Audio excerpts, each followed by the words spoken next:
on the back table if you would like to browse through them. But for tonight, I am pleased to introduce James Thomas Ford, a faculty member of the Center for Learning Innovation at the University of Minnesota, Rochester. A native of Los Angeles, he earned his Bachelor's of Arts at the University of California and a PhD in history at the University of Wisconsin-Madison. He has published articles, German history, and presented papers at conferences in the U.S. and abroad. He has lived in Germany, served abroad as a military intelligence analyst, and taught college courses in Japan and Turkey. Ford has made the history of the Ottoman Empire and Republic of Turkey a recurrent theme in his history courses. He is a member of the Internationalizing Teaching and Learning Fellows Program at the University of Minnesota. So please welcome James Ford. Testing, is this on? Okay.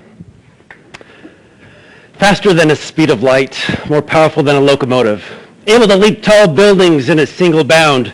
Look, up in the sky, it's a bird, it's a plane, it's Superman.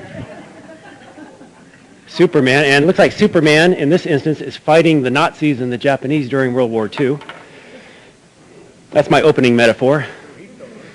Yes, it's Superman, who can change the course of mighty rivers and bend steel in his bare hands, and who, disguised as Clark Kent, a monumental reporter for a great metropolitan newspaper, fights a never-ending battle for truth, justice, and the American way. Truth, justice, and the American way. What is truth? Pontius Pilate asked that. What is truth? What is exactly this business about an American way? So does anyone remember that? Date myself, back in the 50s TV show? George Reeves? No one knows what it means. When a couple of Jewish immigrants in the 1930s, one of them Canadian, one of them American, created Superman, they naturally had their comic superhero defeating dictators and fascists abroad, and attributed to him, actually, Moses-like qualities. And likening Superman to the emerging superpower during and after World War II, namely the United States, if you will, considered at the time a beacon of democracy during the dark days of fascism, a savior to right the wrongs of the world, it seemed to make sense to make that comparison. Indeed, our leaders have inspired us, American leaders, with notions of American greatness, of couching our foreign policy sometimes in lofty terms, if not grandiloquent terms. American exceptionalism, a city on a hill, manifest destiny. Sounds pretty good. President Woodrow Wilson, whom we'll return to briefly later on, and who was the president during the Armenian Genocide, wanted to make the world safe for democracy. Some of you know that from your history classes. Franklin Roosevelt talked about during World War II an arsenal of democracy. George W. Bush promised the establishment of a free Iraq and a global democratic revolution. During the genocide of 1915, I think of something I read. A missionary appealed to the State Department of the United States to intervene in the genocide that was occurring in the heart of the Ottoman Empire, making the case that the United States should leverage its moral power.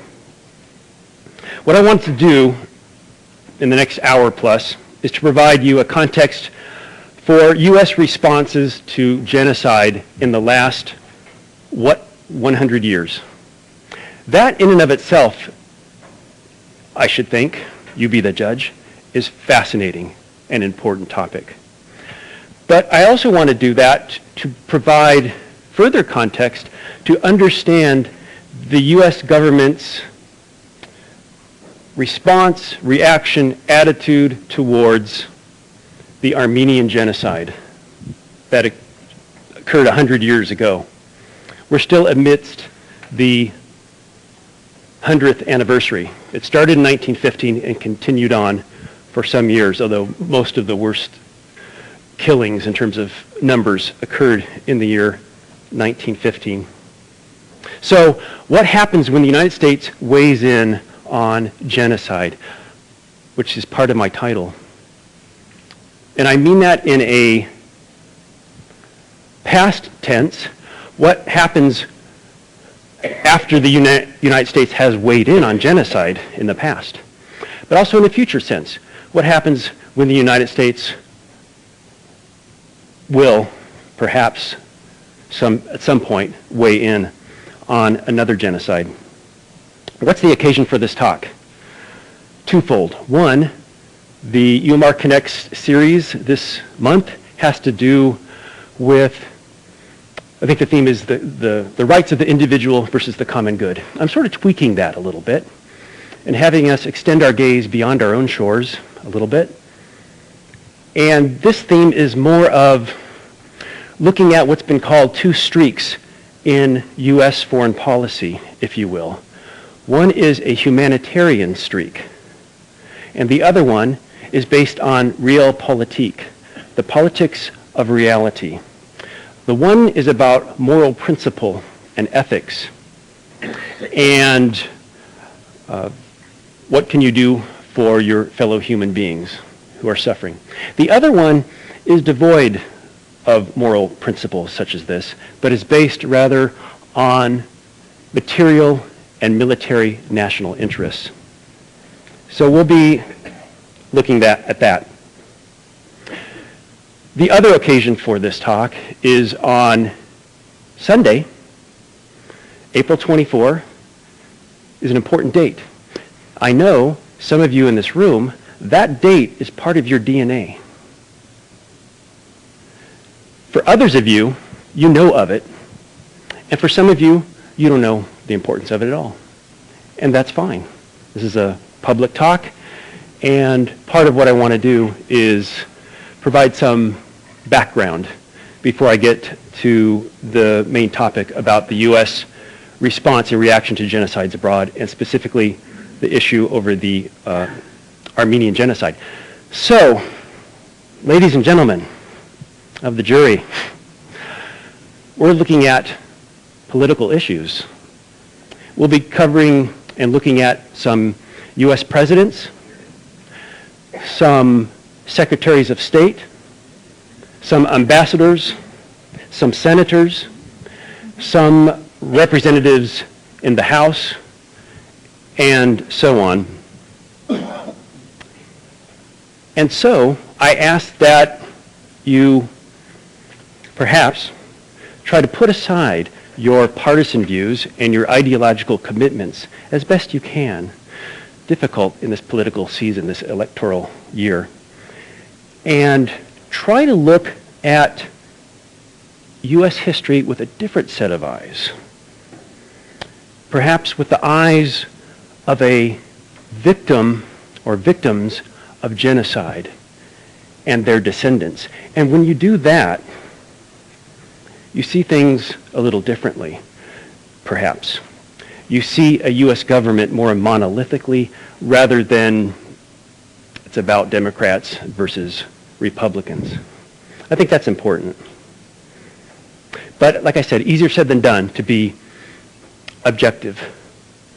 And I'm counting myself in that, because inevitably our own subjectivity and viewpoint seeps in like bane, unbeknownst to us, in an otherwise well-intentioned endeavor to get at clarity and honesty and self-cognizance. So, what we're looking at, or my plan of attack, if you will, now we're going to talk about the genocide itself, because some of you are a little blurry on that, or maybe you don't know about it at all. The Armenian Genocide. It's a controversial topic for reasons that we'll get into. More so than a number of other genocides that will be mentioned. And then a policy of denial on the part of the Republic of Turkey about what happened in 1915. If you will, these three parts opening words, done with that part. Genocide policy of denial is to fill you in some context. The meat of the matter, at least for this talk, is the latter two bullets. However, we'll take a pause here and there to have questions and also have some questions at the end, because maybe along the way, who knows, maybe these issues are more important in your mind. You want to know something about the genocide as opposed to U.S. involvement in that question. But I want to start with an image, with a billboard, and this is from Florida. This was a couple years ago. It says, "Thank you," and I know some of you know about this, so don't give it away, but "Thank you for officially recognizing the Armenian Genocide, April 24, 1915. And there's flags. So these are the countries who have officially recognized that that was genocide. Now I ask of you, I'm not an expert on flag symbolism. What's that? There you go. Beat me to the punch. Noticeable omission is the United States. And that's the fodder for discussion tonight. Why we're not on there. What are some other missing? United Kingdom. United Kingdom. That's a glaring omission as well, I'd have to say.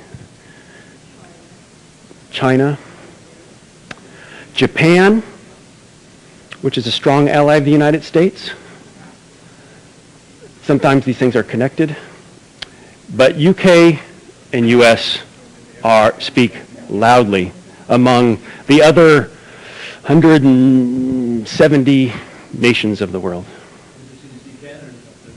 Yes. Bless their hearts. Canada, Germany. Germany. Israel is not on there. They weren't in existence that time, were they? Yes. Yeah, it was a couple years ago. Yeah, in addition to UK and US, Israel is a glaring omission as well. And we can talk about that later. Or if I forget to bring it up, let's mention it. I want to throw this out here. This other sign, I think St. Sahag Church had something to do with this, but I don't know if this was last year. I remember driving around on 494 in Bloomington and 94.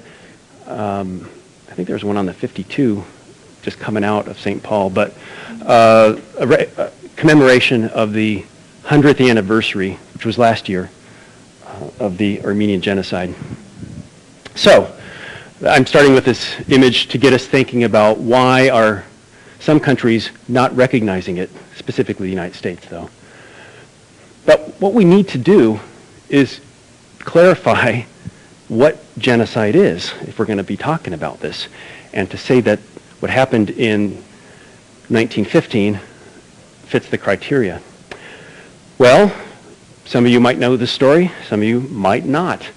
But after World War II, we have the creation of the United Nations. And in 1948, the UN got together and created the Convention on the Prevention and Punishment of the Crime of Genocide, which created a definition. And it's been criticized over the decades for it's not general enough or it's too specific by politicians and scholars. Nonetheless, this is the definition that is applicable in international law. And if you're a signatory to this, if you've ratified this, and by the way, the United States didn't do so until 1988, 40 years later. But then you are obligated, if you acknowledge something to be genocide, to respond in some way, to intervene politically, maybe militarily, whatever the case may be. So anyway, it says, in the present convention, genocide means any of the following acts committed with intent to destroy, in whole or in part, a national, ethnical, racial, or religious group as such. I don't want to get into the weeds with this, but already here we have a controversy. that you might not know by looking at this. So you have this sort of laundry list or litany of adjectives, national, ethnical, racial, or religious, as a basis for killing somebody or a group. And this was debated at the time. Who were the victors of World War II? The U.S., the UK, and the Soviet Union. Allies, as they call them. Right. And it was debated whether to put another term in there, which is political. What's that? Even Russia. Russia, that's what I'm referring to. Whether to put in socioeconomic or political. And the Soviet Union did not want that term put in there. Presumably because under Stalin, people were being ethnically cleansed throughout the Soviet Empire for political, ideological reasons as opposed to religious per se or racial reasons, although that happened here and there too. So that became an issue of debate. Also note here, acts committed with intent to destroy. That's sort of controversial too, because some critics feel that that's a bit too high of a bar. How do you prove intent? Well, you can do it, but it takes a lot of work sometimes, because those who commit genocide are very much interested in covering up what they're doing whilst they're doing it and afterwards. So it's getting the documentation right. Also, often comes up, perhaps as many as 200 million people dying over 4 centuries in the Americas because of disease with the arrival of Europeans. Some people died from being massacred, some died from being overworked in silver mines or on plantations. The vast majority died from European-born diseases. And some feel that that should qualify as genocide, and others say, no, that's unintended consequences. But I'll just leave that there. Notice also in whole or in part, you don't have to, as it were, kill an entire people to qualify as genocide. In fact, rarely has that ever happened. The only instance I can think of in modern history is Tasmania, off the coast of Australia, because it was maybe about 5,000 people. In the course of the 19th century, all of those people were either killed or ultimately died off. But here we go. So genocide means the following acts committed with intent to destroy, in whole or in part, a national, ethnical, racial, or religious group as such. Killing members of the group, that's the thing we obviously think about when we think of genocide. Causing seriously bodily or mental harm to members of the group. And so I won't read them all, but a series of criteria. And the person who coined the word genocide, because this is actually a specific individual who came up with the term, was Raphael Lemkin, who was a Polish emigre, Jewish emigre, who fled Nazi-occupied Poland. And he was a scholar, legal scholar, and he studied mass murder in history, particularly the Armenian Genocide. Anyway, he felt that there should be a term that, if you will, one shudders when one hears it, and it encapsulates that awful phenomenon in the human species, sometimes, alas, which is efforts to kill people on the basis of who they are, not what they do, but who they are. And so he took Latin and Greek, shoved it together, basically, and created the word genocide. So, notwithstanding its critics, this is the definition that holds for international law, and that's the standard by which to measure the events of 1915. Okay. Still in the topic of the genocide of 1915. Didn't really plan this part specifically, so hopefully you'll get a sense of what the genocide was about, because again, I'm thinking more of what I'm going to say afterwards. But now some cartography, some geography for you. Getting all kinds of things tonight. Look at that. So there's the modern state of Turkey, which doesn't show, I think I have a map later, what the Ottoman Empire was like. What today is Turkey, or Anatolia, its ancient term, was the heart of the Ottoman Empire that embraced a good chunk of the Middle East and parts of Europe. and North Africa. But what you have in red here are the historic Armenian lands. This is key to the story because the Armenian people were autochthonous. They had lived there for centuries. And first, it's often noted with Armenians, we have the first Christian state in 301, predating the Romans. How did they get that so far away from the Holy Land? Missionaries. I mean, if you read the Christian scriptures, it talks about Paul and going to various parts of the Mediterranean. So the Armenians were already there long before the Turks came. The Turks or the Turkic peoples invaded from over centuries from Central Asia, displacing or subjugating peoples ultimately. When we talk about the Ottoman Empire, which is the perpetrating state during the Armenian Genocide of 1915, the Ottoman Turks were simply the most successful and the last of a series of Turkic invaders who took control of the area and built a 6th century empire. So you see up here in red is the current country of Armenia, which is pretty small, which goes back to the early 1990s in terms of its present incarnation as an independent country. But Armenia proper is much more than what the country of Armenia is. Sometimes historic Armenia, sometimes it's said there's Western Armenia, which is now Eastern Turkey. So that's kind of the geography. So what happened? What happened? Well, let me just state it succinctly, first of all, what the genocide is about. In the dying days of the Ottoman Empire during World War I, under the cover of war, the government systematically had Ottoman Armenian citizens rounded up. Often the males were killed sooner than later, and children and women were put on a death march into the Syrian desert. How many people died in this? The numbers vary.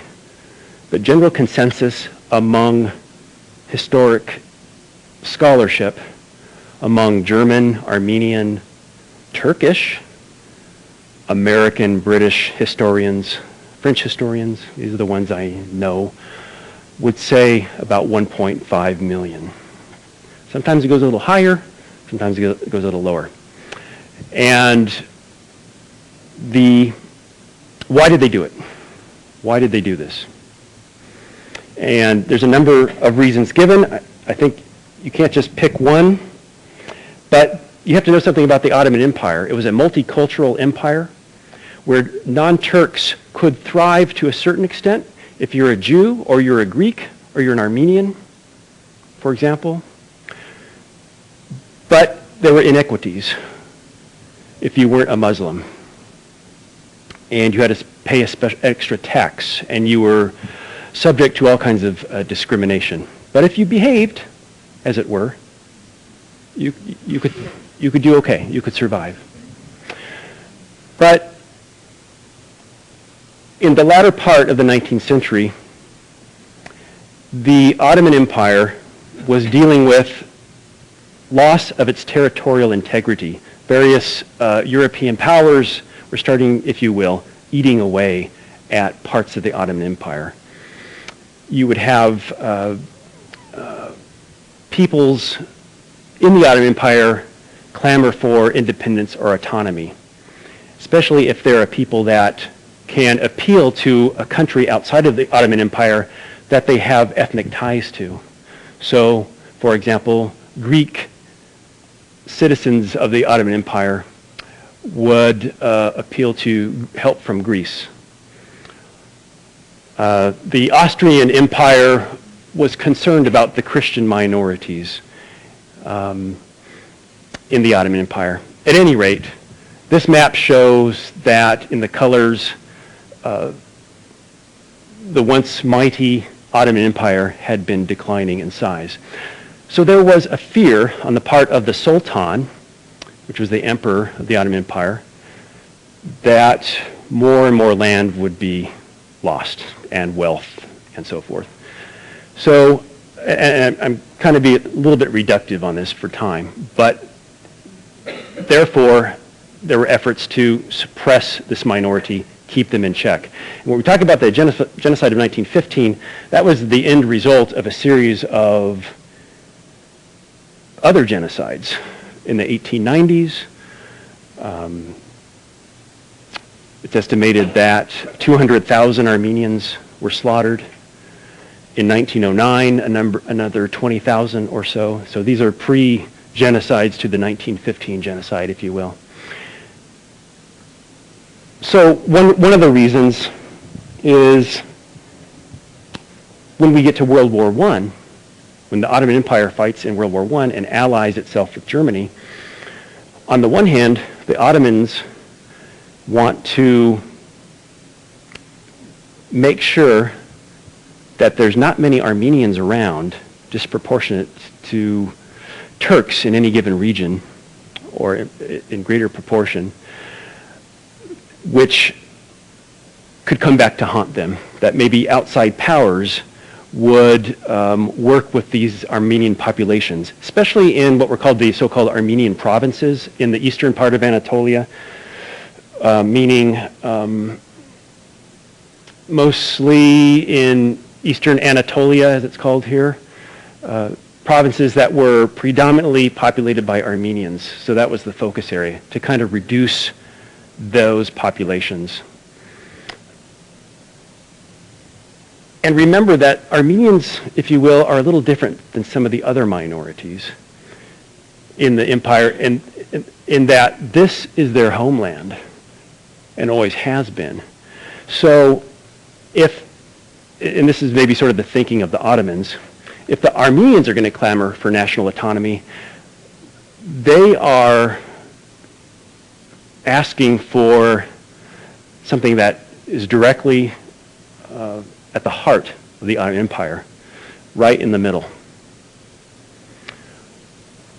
Unlike, say, the Greeks, who maybe, they want some territory in the west coast, or they can always be pushed off back into Greece. In fact, agree that was the original homeland, the western part of Anatolia. It was, all around here, for the Greeks. Can you please repeat when someone else says something or asks? We can't hear. Yeah, I'm sorry. I think you were saying that this was traditional homeland of the Greeks on the western coast of Anatolia, correct? Correct. Another reason is, for the genocide that's given, is during this situation where European powers are taking over these areas of Europe from the Ottoman Empire, well, that's displacing Turks and Muslims. And where are they going? They're going to the Ottoman Empire. So a secondary consideration, perhaps, is we need to have a place for them. So let's get rid of the Armenians and welcome in these refugees, from Muslim refugees. Another factor is, and these are all kind of interrelated, is the desire to create a Turkish middle class in the heart of Anatolia, which is what the Armenians were. The Jews, for the most part, the Jews, the Greeks, the Armenians, provided the artisan classes, the professional classes. It's kind of comparable to, if you know your history, in 1492, when the Spanish monarchs pushed out the Jews and the Moors, or the Muslims, and thereby divested itself of wealth and know-how and technology. A similar situation occurs here. There's the Sultan, the last great Sultan, Abdulhamid II. But in 1915, he's displaced by a group of three. There's, a couple years before, there's something called the Young Turk Revolution, which wanted to have a new constitution and wanted to overthrow the oppression and the backwardness of the way that the Sultan operated. It started out in a good way, perhaps. And Armenians and Greeks and Jews had some hope for this Young Turk Revolution that there's going to be some constitutional changes and greater rights for minorities. That's how it looked at the beginning.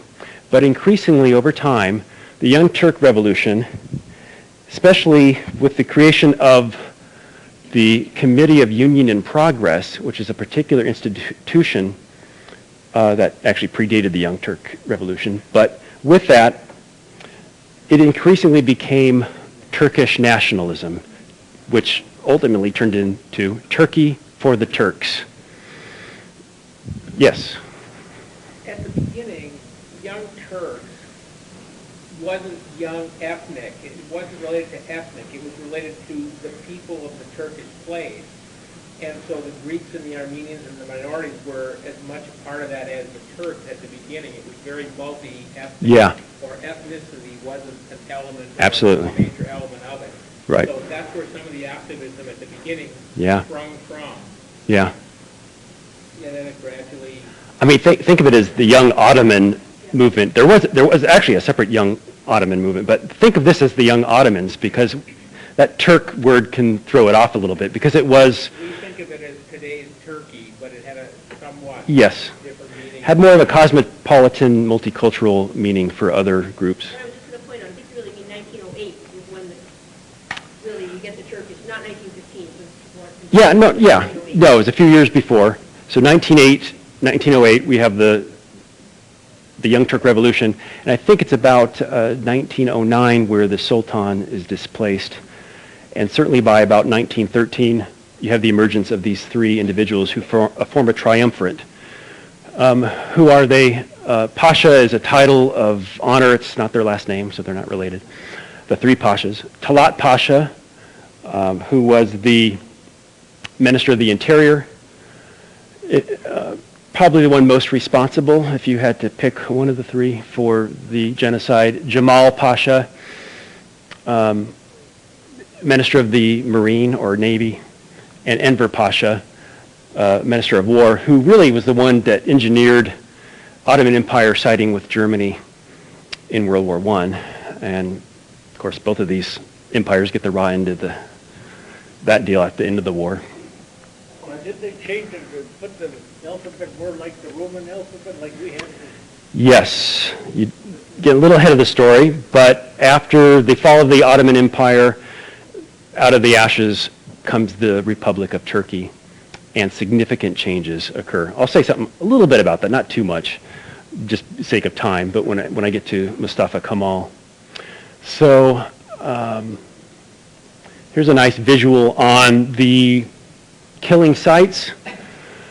You can see in red, these are largely areas where Armenians were located. And then it shows down here to what today is Syria. It wasn't at the time called Syria per se. And many Armenians were put on a death march. Der Zor is considered the Auschwitz of the Armenian Genocide. At that time, What's that? Didn't they occupy even Arabia and Turkey? Yes, vast. They kind of butted up to the Arabian Peninsula.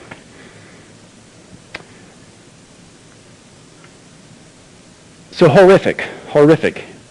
People's homes ransacked, theft. You have these gendarmes or Turkish national police coming in. You have soldiers. You have willing collaborators, in addition to the Ottomans, who are taking the opportunity to rape and pillage and torture and lead them to their deaths, if not kill them outright. Some people survived. Some of the women and children survived by being abducted by Bedouins in the desert, or maybe some Kurdish family would take them in and they'd have to convert to Islam and lead an awful life. And it's an interesting story too, because in recent years there's been a lot of, in Turkey in fact as well, stories about people who thought they were Turkish and they realized that they have Armenian roots. And then some cases of people who knew they were Armenian, but they always kept that clandestine, and they came out.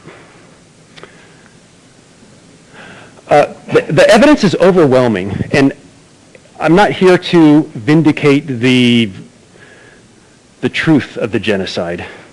That's what I'm about. So if there's anyone here who's doubting it, that's another talk, I guess. I don't know.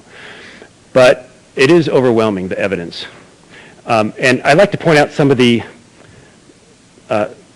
interesting eyewitness accounts, especially among the Americans, since we're interested in that, but also Germans as well. And Armin Wegner was a medic with the Imperial German Army, and at the risk of his getting court-martialed, if not possibly killed, he secretly took photos of the events that horrified him. And his photographs are key. I mean, there's other photos too, but as evidence. Good guy, this Armin Wegner, and he was true to his principles, because later, under Hitler's Germany, he criticized Hitler as well. So, on the American side, we're talking about countless, almost, testimony. We had consuls in the region. We had the ambassador in Istanbul, or Constantinople, Henry Morgenthau, missionaries on the ground. And that's just the U.S. There were others, Austrians and Germans and other national groups.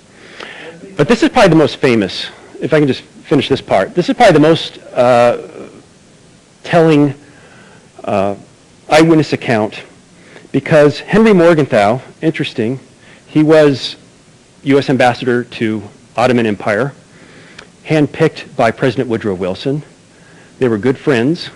He himself is of German Jewish descent. He's an immigrant. His family came over, I think, in the 1860s from Germany. And he was in daily conversations with the leadership who were organizing the genocide. And he wrote down what he observed, and he also sent telegraphs to Washington, D.C., the State Department, and the President. And here he says, have you received, there's deportation of and excesses against peaceful Armenians is increasing. It appears that a campaign of race extermination is in progress. Of course, the language of genocide was not around yet. So he's using this term, race extermination. So, ample evidence. Woodrow Wilson, by the way, in the latter days of his presidency, wanted to create a mandate for Armenia, where there would be a presence of international observers to help Armenians after the war create a state. This was part of his 14 points, wanting to restructure Europe and the Middle East. And there's all this kind of speculation now. What could have happened had he not had a debilitating stroke that really weakened his resolve? Or, with the issue, he just was subject to naive idealism in the first place. And he underappreciated the resolve of the Turkish Republic that emerged after the fall of the Ottoman Empire, or would emerge. Okay, questions about the genocide? Okay. Yes? In various parts of the world now, particularly in Germany, it's a crime to deny the Holocaust. Do you have a perspective on retrospective atonement or whatever for countries that virtually ignored the Armenian genocide, particularly the United States, Israel, and so on? I mean, it seems to me that history isn't just done with. You really do have accountability for the past as well as the present. Right. Well, of course, in the United States, we don't have a law like that. We can understand how it would emerge in Germany, given its past.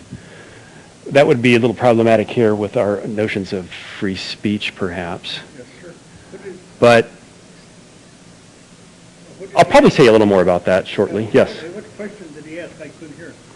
You have to repeat. Do you want to rephrase it for him? What's that? Oh. Can you just kind of shout? Yeah. Do we have a microphone? Yeah.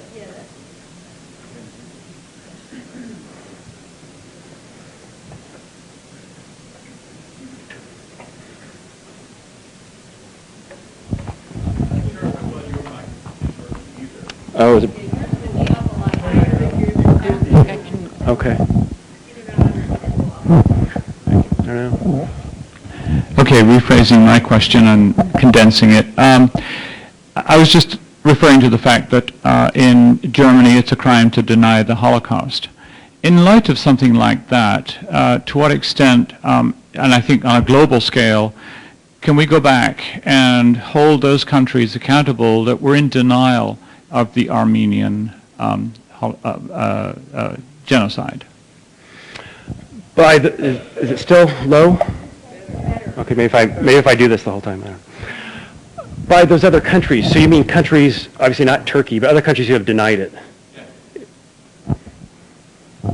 I don't think, or ignored it. I don't think there would be any action in that regard. I mean, there's just simply maybe public shaming or maybe pressure to get on board. I mean, an example would be France in 2001 has recognized officially the genocide. Well, we saw there were a number of countries, but France has encouraged the United States to do likewise, rather than, I don't know, charge the U.S. for its denial. So I think it's just a matter of partly education, but also having the political will. And we'll get into, maybe, presumably, reasons why to deny it. Policy of denial, there we go. How and why does the government of people deny a genocide? Well, we have to understand what happens after the Ottoman Empire, at least in this case. So, and I want to make a long story short here, but the Ottoman Empire collapsed, and out of it came, in spite of the British and Greece and those who wanted a different direction for Turkey, a nationalist movement for independence. And ultimately, by 1923, we get the birth of the Turkish Republic, the Republic of Turkey, under Mustafa Kemal, venerated in Turkey. Amazing individual, actually, by superb military strategist and general, perhaps the only undefeated general in the Ottoman Empire, or one of the few. But then he took on political aspirations and wanted to unite Turkey under Turkish nationalism. Well, from that point on, we get a rigorous denial of the Armenian Genocide. And Taner Akçam, a historian, has talked about the founding myths of the Republic of Turkey. And one of the founding myths is that the Turks were always there, and this is their land. And it erases the centuries-long presence of the Armenians. Now we have today Recep Tayyip Erdogan, part of the AKP, or Justice and Development Party. And this policy of denial continues.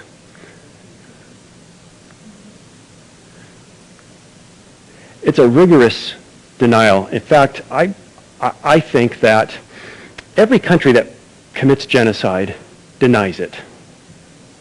Of course. During the genocide and thereafter. Some ultimately have come to terms with it. Germany did. Germany has owned up to the sins of its past. But with Turkey, I think it's the most far-reaching and long-standing program of denial known. And it reaches into government, it reaches into business, into academia, and issues of culture. Government, by that I mean, let's just look at the U.S. There's a lot of oil contracts and weapons contracts and financial dealing between members of the U.S. government and the Republic of Turkey. I'll just leave it at that. And that connects business. Academia really interests me. And I know some of you know about this, but in institutions of higher learning of the caliber of, say, UCLA or Princeton University, it's been shown that some scholars of Turkey who have some kind of endowed chair, say, funded by the Turkish government, have in their publications whitewashed or omitted certain facts about the Ottoman Empire. And in some cases, those professors created disciples, doctoral students, who go on and do the same thing. On the other hand, you do have instances in academia of the academic community writing a letter to the government saying this denial has to end. So I mean, there's good things on both sides. But the fact that within the halls of academia you have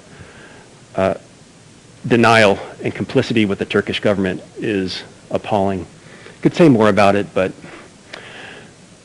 Hitler famously said, just to kind of give you a sense of what happens with denial if it's successful, he says, on the eve of World War II, before troops invaded Poland, he was giving some SS sort of a pep talk, and he says, basically, I'm paraphrasing, what we're about to do is not normal.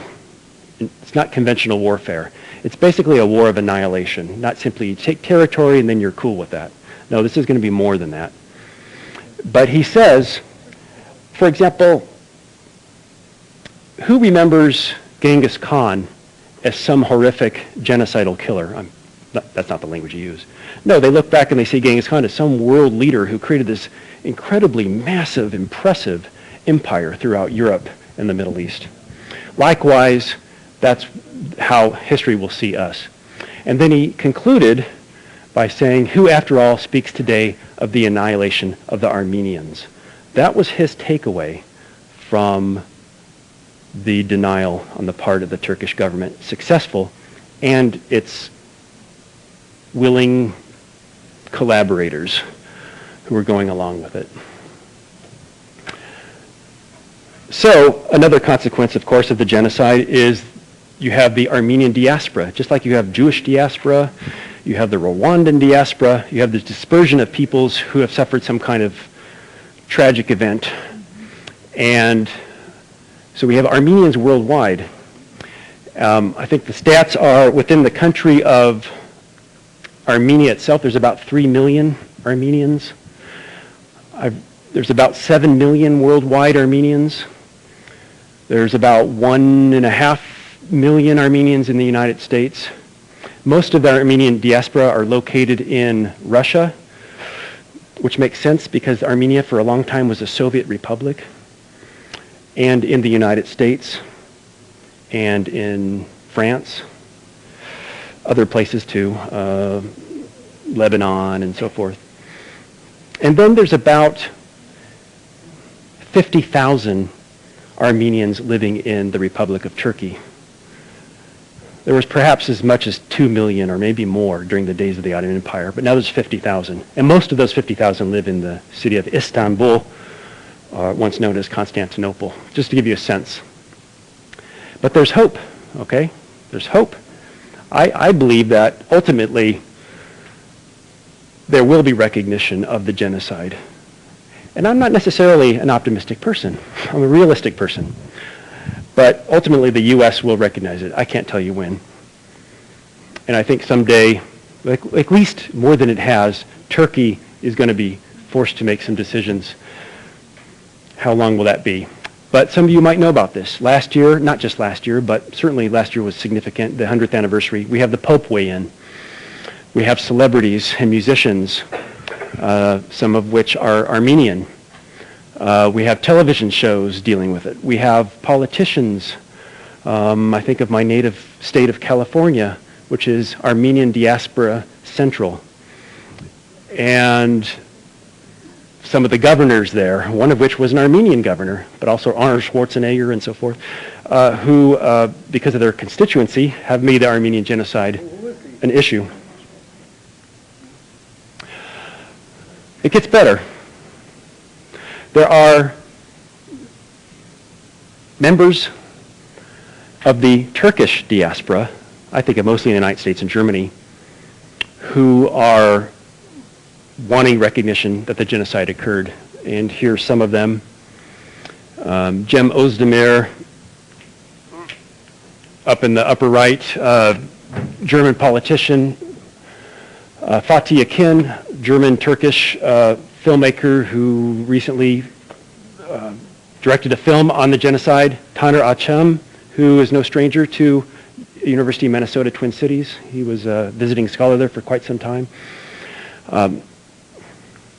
But more so, even more interesting, is that within Turkey, there are increasingly voices who want the genocide recognized, or at the least have gotten in trouble for suggesting that there was a genocide. So the most famous novelists, Elif Shafak and Orhan Pamuk. This is a big one here. Hassan Jamal, who's a prominent journalist. Now, I know a lot of people don't know who these people are, but I'm just giving you a sense here. He's the grandson of Jamal Pasha, one of the three main perpetrators of the genocide. So he came out and said, and has a book, came out a few years ago, this is genocide. A factor in that was this man, Hrant Dink. Some of you, a few of you know who this is, but probably most of you do not. So he's an Armenian living in Turkey, born and raised, and he created, he's editor of an Armenian paper, Agos, and he made it his mission in life to bring reconciliation between Turks and Armenians. And as an Armenian, of course, he wants the genocide recognized. He, if you will, he takes a different tactic than maybe some members of the Armenian diaspora, especially maybe in California, which is that he wasn't big on the idea that governments abroad should recognize the genocide. Do we want to put history or have foreign governments be the arbiters of whether or not this was genocide? No, what was more important to him is gradually developing a relationship with Turks, over time to overcome these differences. I'm making a long story short here, but alas, on January 19, 2007, he was shot down in front of his office in the Şişli district of Istanbul, and by a Turkish nationalist. And there's been some obfuscation of justice still on who exactly was behind that, beyond the actual shooter. Nonetheless, though, this brought out a lot of people in Istanbul who protested. And now, granted, he probably had to do it, but President Erdogan, or Prime Minister Erdogan at the time, was very public about how awful this was and so forth. Well, I took some students to Istanbul, if I can just kind of make a tie-in here, during the winter break, and we visited the Hrant Dink Foundation. So he was assassinated, but the foundation lives on, Hrant Dink. We met the chief editor of Agos. That was Hrant Dink's role until he was killed. And the point of the global seminar, it was called for the students, was to investigate where Turkey, or at least Istanbul, is currently on attitudes toward minority groups, particularly those groups who had been around since the days of the Ottoman Empire. Jews, Greeks, Armenians, Kurds to some extent as well. And they created their final assignment was to have a digital story. Interestingly enough, one of the students in her digital story, she talks about attitudes of Turks that she perceived towards Armenians when, she would talk about her experiences going to the Hrant Dink Foundation or whatever, which was a very negative one. She sort of contrasted that with her own Persian heritage. She's Persian American. And she also talks about in her digital story how we sort of stumbled upon the Armenian Patriarchate, which is the center of where the Patriarch, the Armenian Orthodox Church, resides. It's tucked away in Kumkape neighborhood in Istanbul, almost hidden. And I was sort of quasi-looking for it, and we just sort of stumbled upon the church and the residents. But that gives you a sense of the climate, too, that Armenians, notwithstanding some progress being made in terms of being a little more open to talk about things, at the same time, they still are rather humble and quiet in their how they conduct themselves. Questions, comments? Yes? I'm more confused about the policy of denial. The British government, are they saying this event did not exist at all, or this event was not genocide? I mean, how do you deny that several 100,000 people died? They don't say this event didn't happen at all, but they don't say it's genocide either. Yeah, let's talk about that, because denying a genocide is a very interesting topic. How do you do that, especially with the weight of evidence? Photographs, video footage, film footage, testimony, literature, documentation, and so forth. It's something I've studied a lot with respect to the Holocaust denial. But the tactic of denial is the 3 Ds for the Turkish government, is to distract, and to distort, and to delay.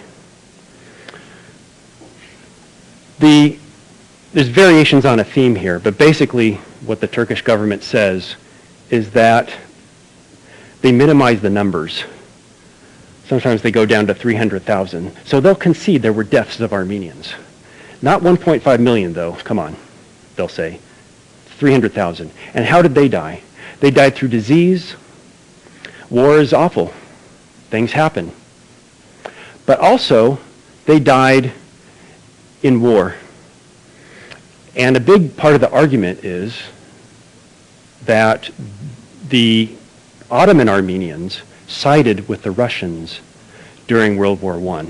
They were disloyal, fought the Ottoman Turks, and so the Ottomans fought them, and they got what they deserved in the context of war. That's the claim. There is no evidence for that. There were some Armenians who fought for the Russian army. It's a small, relatively small, and very few of them were actually part of the Ottoman Empire versus other areas in the Caucasus. So there's ways, suffice to say, of distorting the events. Even Yes. in the deportation, they weren't deported for the purpose of exterminating or eliminating. They were moved away from the border areas, partly for their protection and partly for the defense of the empire. I mean, that's a distortion. Right. But these people were, nevertheless, the result was, and they point to the fact that there's no smoking gun that says here's our policy of race extermination. Although, actually, unlike, there's no document with Hitler saying, kill all the Jews, which Holocaust deniers use and say, well, see, Hitler didn't write that anywhere, therefore, which is ridiculous. But there is sort of a smoking gun, actually, with the Ottomans. I mean, there are statements that Talat Pasha made, and the telegraphs that he sent are damning testimony.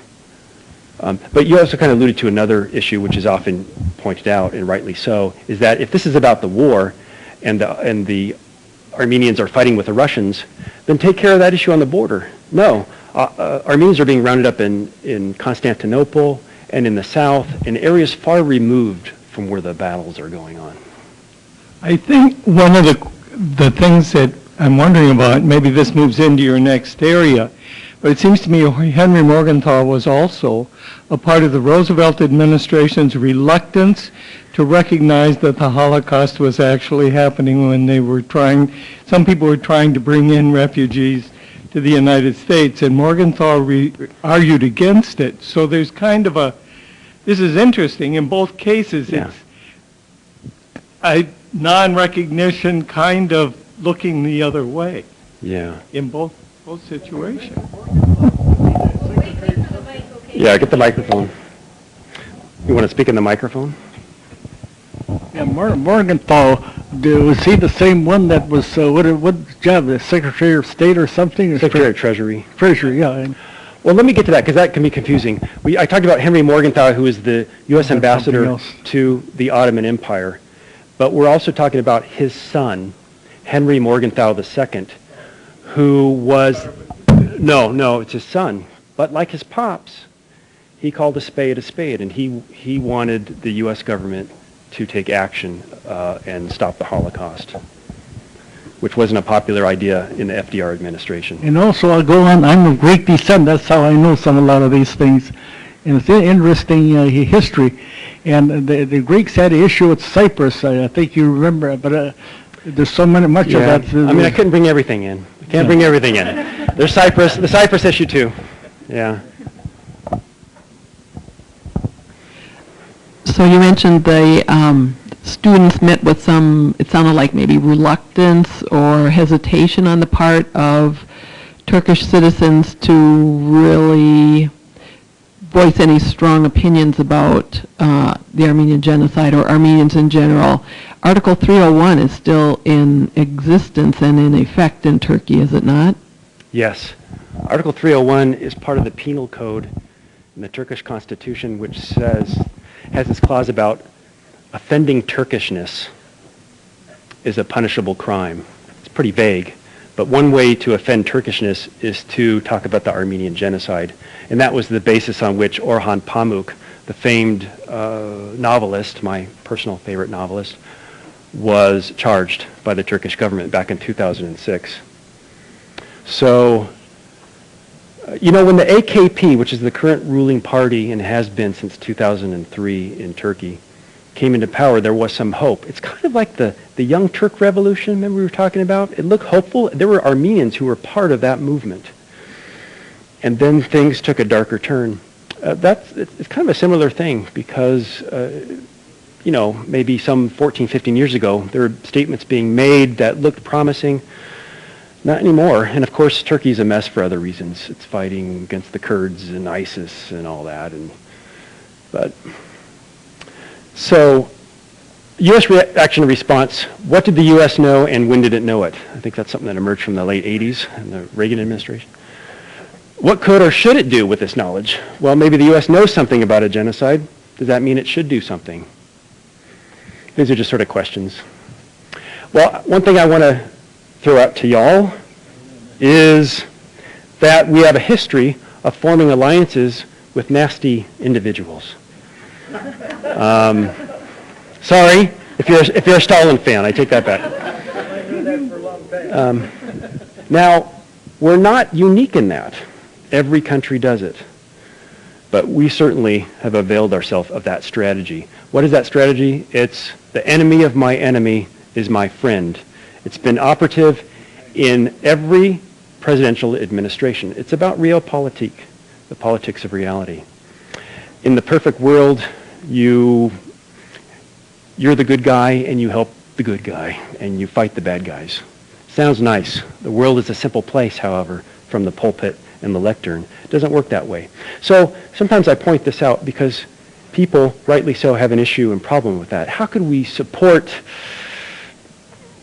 whatever it is, Saddam Hussein for a while, and then we decide to fight Saddam Hussein? Good question. But let's look at this, because I think we all agree that defeating Hitler was a good idea. I'm assuming, most of us. Couldn't do it without Stalin. Could not do it without Stalin. And really the epic part of that, of World War II, didn't have much to do with us. It had to do with the conflict between the Soviet Union and Nazi Germany. So we formed an alliance with the son of a bitch to get rid of someone that we deemed worse than that. I have him. Henry Morgenthau, Jr., the son, personal friend of FDR, not just a member of his cabinet, personal friend. He was the Treasury Secretary. I'm sort of running through with some select genocides of how the U.S. has kind of responded to those genocides. So I'm starting with the Holocaust, having already talked about the Armenian Genocide. In the cabinet, Morgenthau was the only one who was saying we need to stop the Holocaust. The U.S. government clearly knew about the Holocaust, at least by March of 1942. The war would go on for another 3 years. The worst part of the Holocaust is yet to come in 1943 and 1944, Treblinka and Auschwitz, respectively, and so forth. And he developed something called the Morgenthau Plan, and probably in retrospect, it's good we didn't use it. He really wanted to punish Germany after the war. He wanted to strip it of its industry, and that probably would have just created a lot of discontent, like what happened in World War I when we really socked it to Germany. But it's interesting. You have members of the Secretary or the Treasury State who are appealing to the State Department, the War Department, the President to intervene. That's not the business of the Treasury Department, but that's the game they were playing because of Morgenthau. What was the position of Franklin Roosevelt during the war regarding the Holocaust? Long story short, he didn't want to intervene. He didn't want to stop the Holocaust. What was suggested to him to do? We know where Auschwitz is. We know the trains are coming into Auschwitz with Jews. Bomb the railways. If not, bomb Auschwitz itself. And FDR didn't want to do that. Why? A couple reasons. Probably the biggest reason is, long story short, his view was, win the war, you end the Holocaust. Win the war, and you end the Holocaust.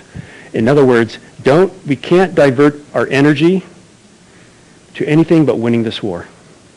Of course, those critics were saying, yeah, but couldn't you, in the meantime, don't we have a presence by 1944, late 1944-45, in Poland of what's going on? And we have bombers in the area. The British do too. No, we need to win the war and not be diverted. Probably another reason, though, was you didn't want to make this war about the Jews, because the United States harbored a lot of anti-Semitic views. Not the kind in Germany that became eliminationist anti-Semitism. Right here in Rochester, too. What's that? Right here. Alas, shame on Rochester. But, for example, the Assistant Secretary of the War denied, first of all, we don't even have capabilities of Auschwitz. Reconnaissance photos since then have proven otherwise. But that wasn't the real reason, that lie. It would be a military planning that would take a lot of time and effort. And so the argument went to, by the time we did it, the war will be over. So let me just register that. By the way, of course we have soldiers, U.S. soldiers, British soldiers, and the Red Army from the East liberating the death camps. And interesting, this is at Buchenwald, one of the death camps in Germany itself. And you can see his arms akimbo. Who is that there? General Eisenhower. And he was prescient, because what he said was, well, first of all, he was horrified by what he saw. Take photos, get testimony, because no one is going to believe this. And he was right on with that, because we have the phenomenon of Holocaust denial, which is no less strong than it was back then. Another genocide, Cambodia in the late 1970s, where you have a utopian communist ideology of turning back the clock, creating a agricultural bliss in this southeastern Asian country under the hands of Pol Pot and his elite cronies. And what about the U.S. in that? A couple things, unfortunately. U.S. journalists were pretty positive about what was going on. They saw it as a grassroots level, or a grassroots movement of finally overturning colonialism of the French and of the U.S. and all that. Sounds good. Wasn't what it was. They underestimated darkness prevailing. But in terms of the government, it's more of what happened afterwards. The liberators, if you will, in the Cambodian genocide. Now, granted, you might not know much about it, and I'm not spending a lot of time on what started the genocide and all that. But the liberators of this genocide was not the United Nations, was not the United States, was not France, who has traditional interest in the region. It was the Vietnamese, the communist Vietnamese. You know, after we left Vietnam and the communists took over South Vietnam, they had a presence next door. And Cambodians and Vietnamese don't get along very well. And it's not that the Vietnamese were benevolent liberators per se, but they invaded and changed the situation. So, but in terms of the U.S. role, we ended up recognizing throughout the 80s, not the Vietnamese propped up government in Cambodia, but the Khmer Rouge, which was the government responsible for the genocide. We recognized those as the representatives in the UN for Cambodia, those who were the perpetrators. Why did we do that? We didn't like the Vietnamese. They were our enemy. We're not going to recognize a government that we think they have something to do with. Rwanda, 1994. Tutsis and Hutu. And it's basically a failure across the board what happened there on the part of the United Nations, on the part of the United States, on the part of Belgium, on the part of France. Let's be clear though, the perpetrators were the Hutus. But in terms of what could have the international community have done, well, a lot more. But the U.S. Had experienced months before Mogadishu in Somalia, where we lost 18 soldiers back in 1993 in the fall. That was a big deal at the time. Since then, we've had the war in Afghanistan and Iraq and many more losses. But back then, losing 18 Army Rangers and having their bodies dragged through the streets in the cameras was a major blow to the Clinton administration. And they wanted to have nothing to do with getting involved in the dark continent in some conflict. Moreover, there was a campaign, there's Secretary of State Warren Christopher saying the G word. Looks like he's saying a different word, but I won't say what that is, what I'm thinking. But there was a policy of not using the word genocide in press briefings to the press. Do not call it genocide, because if you do, you're obligated by the UN Convention to intervene. To his credit, though, Bill Clinton, he's been involved in his foundation with Rwanda since then, and that's the president of Rwanda. But Rwanda was a failure, and the U.S. could have done more. Srebrenica, 21 years ago, 1995, July, 8,000 Muslims rounded up, males, the age of about 15 onwards, by Bosnian Serbs who overran a UN compound where Muslims thought they had sanctuary and safety. And there was no resolve to support the UN peacekeeping force who were overrun, outnumbered by the Bosnian Serbs, and watched, very demoralizing, these Dutch troops standing by, couldn't engage with their weapons. Even if they did, it would be a suicide, while Bosnian Serbs round up the Muslims and put them on UN buses and transport them to killing fields. But what did the U.S. do? In 1995, the Dayton Accord, we forced, if you will, we weren't alone in this, with European powers too, but it was largely the Clinton administration.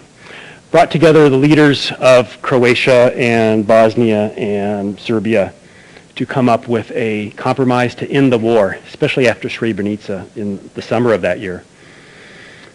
But what we ended up doing is creating a new Bosnia that almost sort of vindicated the ethnic cleansing campaign of the Bosnian Serbs, because they had killed Muslims, pushed them out of the cities to have pure ethnic corridors of ethnic Serbs. And the compromise for Bosnia today is to have a Serbian republic within Bosnia, which is sort of an autonomous part of Bosnia. And so in a way they were rewarded for their ethnic cleansing. Now, shoulda, woulda, coulda. I can sit here in 2020 hindsight, and also I'm not the diplomat, and to say shame on the U.S. for.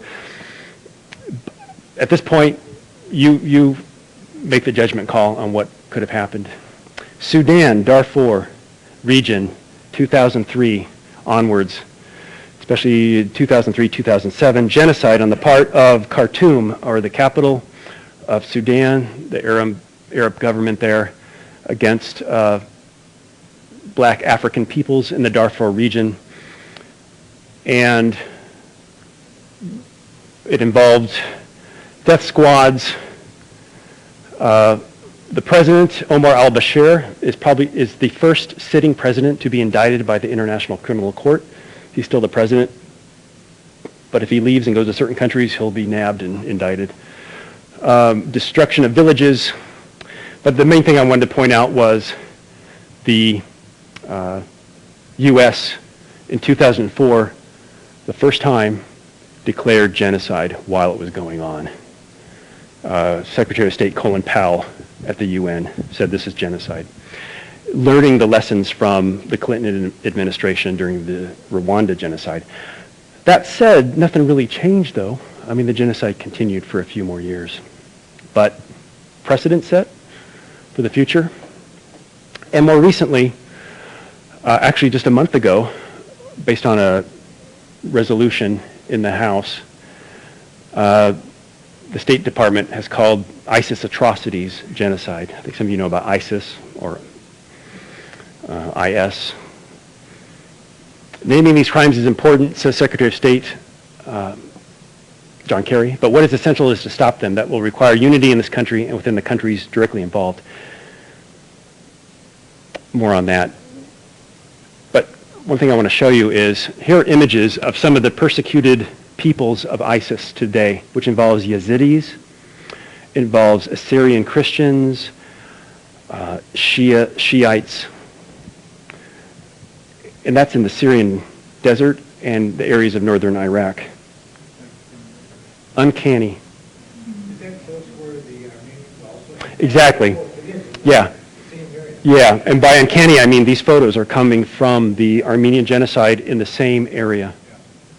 Yes. I just want to point out that also Armenians, of course, too, are part of the Yes. fleeing. We have some families here Yeah. who've come.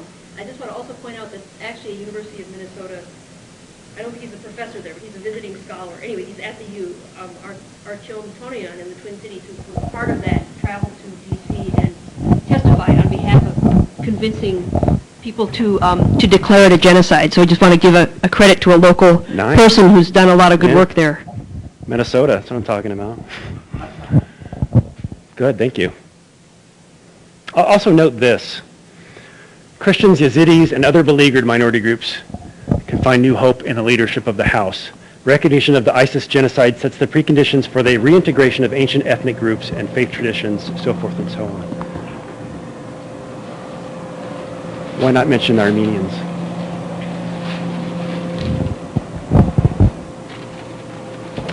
Real quick, we're talking about genocide in other places.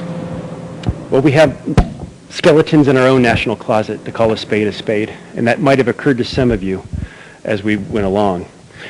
And we need to own up to that. Also, it helps us provide a perspective. Why does the government deny? Why does the Turkish government deny? Well, the U.S. government has not owned up to the sins of its past. found this quote from Ronald Reagan, who's not known for talking about the dark part of U.S. history, quite to the contrary.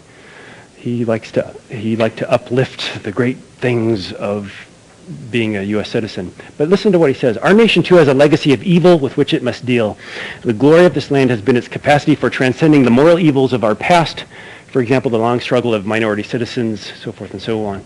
We must never go back. There is no room for racism, anti-Semitism, or other forms of ethnic and racial hatred in this country. We had the idea of manifest destiny. This land is ours. Well, there were people living on it. Doesn't matter. They weren't good stewards of the land, and they're savages. We create monuments to our beloved white leaders. And let's leave this quote. The nobility of the redskin is extinguished, and what few are left are a pack of whining curs who lick the hand that smites them. The whites, by law of conquest, by justice of civilization, are masters of the American continent. Skipping down, their glory has fled, their spirit broken. Better they die than live the miserable wretches that they are. Frank Baum, does anyone know who that is? The author of The Wizard of Oz. The Wizard of Oz, beloved tale.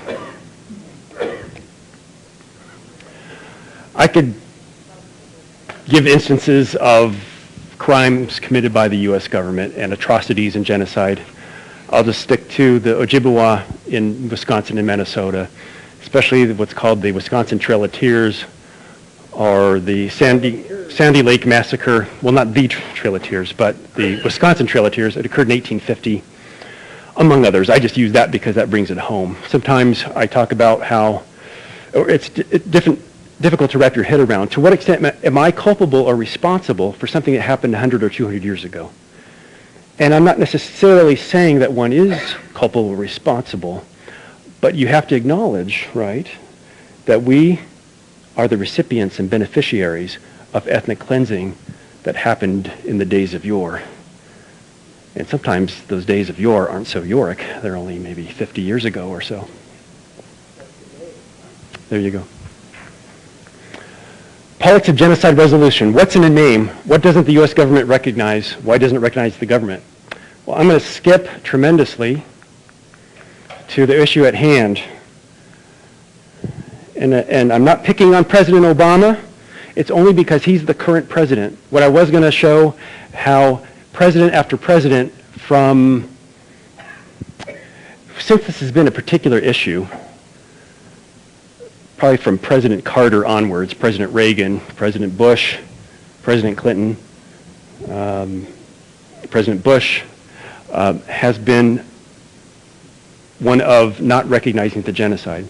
There's been a number of resolutions from the Senate and the House periodically that calls for, among other things, the U.S. president to recognize on or about April 24 that what happened in 1915 was genocide. Who were the perpetrators, who were the victims, and that it was genocide. And no president has done so. Senator Obama said, as a senator, I have stood with the Armenian American community in calling for Turkey's acknowledgement of the Armenian Genocide. The facts are undeniable. I'll leave it there. As president, and this is 2 years ago, today we commemorate the Medzerin, and honor those who perished in one of the worst atrocities of the 20th century. They were massacred, there were deaths. At any rate, you don't see the word genocide. Now I did look, and I know some of y'all can help me on this maybe. Medzerin has been translated, Armenian word. I think the favored translation of it by Armenian scholars is great crime.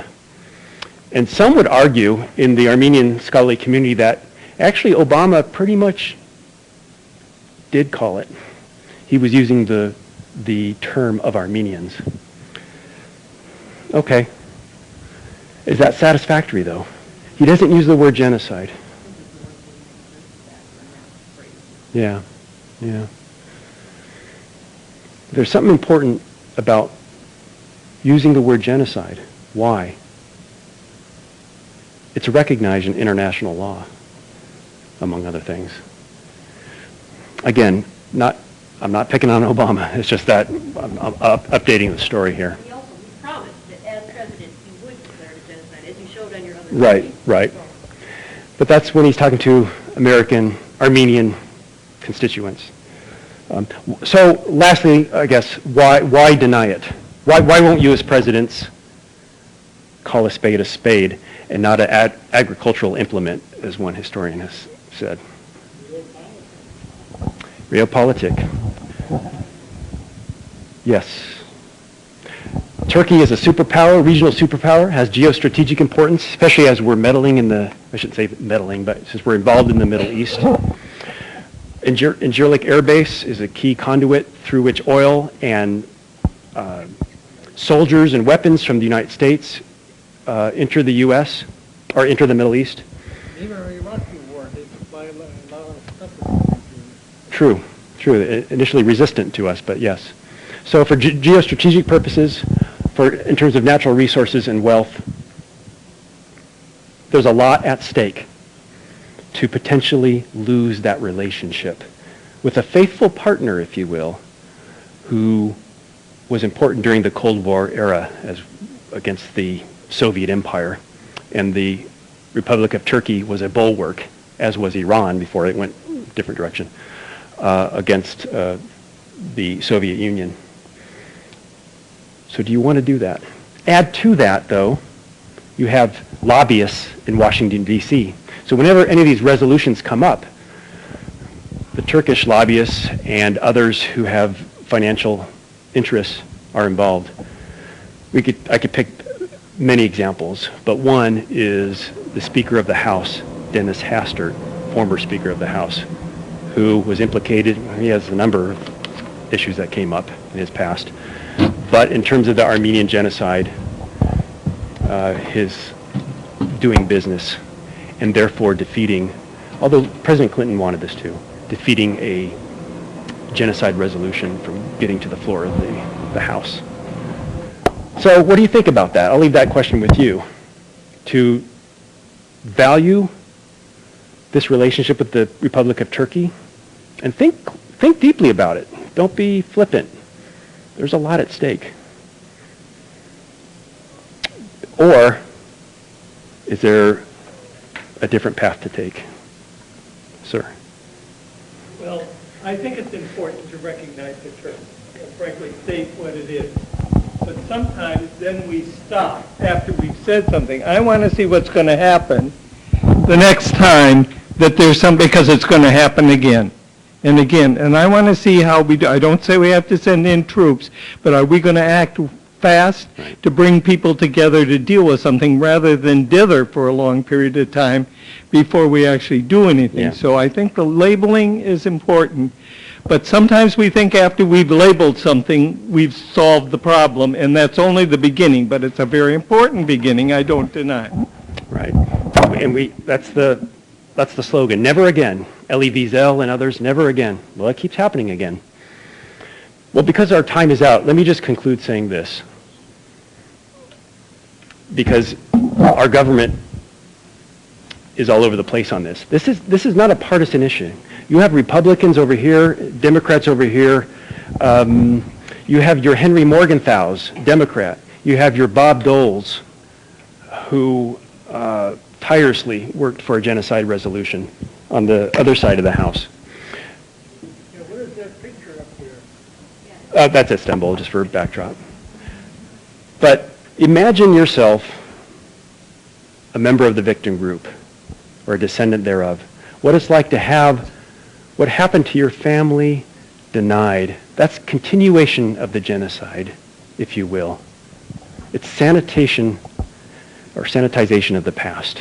You had the ethnic cleansing to kind of use the metaphor of cleanliness, and then you sanitize the past.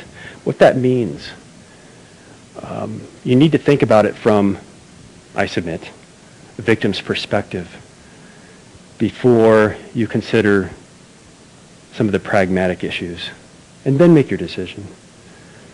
And maybe you already have. But these are difficult topics. Question. Yes? Do you think it's going to get any better in your lifetime or in my lifetime? In terms of genocides occurring or in terms of recognition of the Armenian genocide? One of my favorite thinkers is a man named, psychologist named Steven Pinker at Harvard University. And he wrote this big, fat book called Better Angels of Our Nature.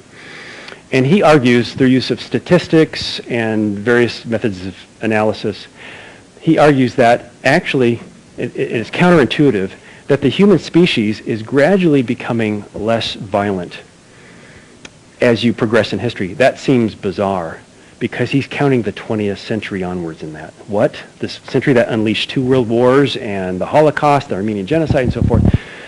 But he bases this on proportion of the population at any given time. And for example, he talks about tribal culture in Paleolithic times and early medieval times. He uses anecdotal evidence as well. But at any rate, I've sort of bought into the theory that, which is a nice balance for my pessimism/realism, which is that there is some hope. Now, are we still looking at another 1 million years of societal evolution where it's total bliss? Well, yeah, we're not going to experience it in our own lifetime or our children's or children's children's lifetime, but I think there is arguably a path towards being less violent and less wars. But we're not out of the weeds with that, or we're going to continue to have genocides. It seems so endemic to the human condition, alas. And I say that because it's so widespread in terms of history and geography, culture, that there's something deeper at root here.